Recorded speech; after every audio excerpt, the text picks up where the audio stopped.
Hai, Assalamualaikum, selamat petang guys. So hari ni dia nak share kepada anda satu unit Mercedes-Benz CLA 35 tahun 2020 full spec fully loaded warna merah.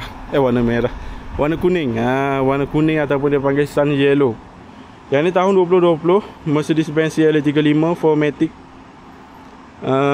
sedan coupe. Kereta sangat lawa, color warna kuning.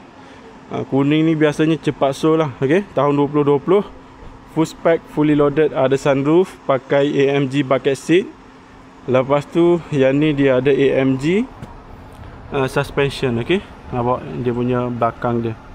CLA 35 warna kuning. Yang mana nak convert kepada CLA 45S pun lawa, ataupun korang nak pakai standard CLA 35 pun lawa guys. Okey, Merc A250 sedan ada. Boleh, tuan boleh contact saya, nanti saya bagi detail. A250 banyak unit yang ready stock dekat kita punya showroom. Nanti saya bagi detail. Okay, so CLA 35 tahun 2020 AMG bucket seat. Interior dia dalam warna hitam. Okay, ini dia punya dalam dia. Pintu dia kunci, so kita tak boleh nak buka. Nanti kita cari kunci dia.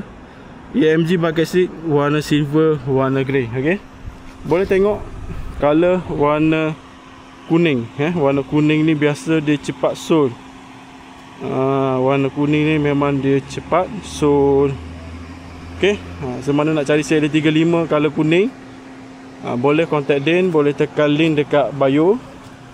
Turbo 4matic, mirror housing pun warna kuning, dalam bucket seat warna hitam. Okay, tayar rim size 18 Sport Max, sangat lawa. Okay, so yang mana kata berminat nak cari CLA 35, boleh contact Din, boleh buat appointment, datang ke showroom. Okay, kereta sangat lawa, warna kuning guys. Okay, Assalamualaikum, bye bye.